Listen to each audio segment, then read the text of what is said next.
You are looking at Julian's pronunciation guide, where we look at how to pronounce better some of the most mispronounced words in the world, like this other curious word. But how do you say what you're looking for today?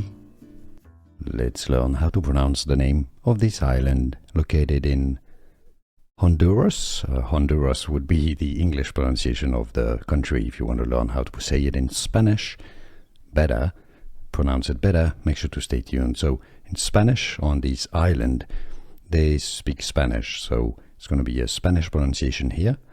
Roatán.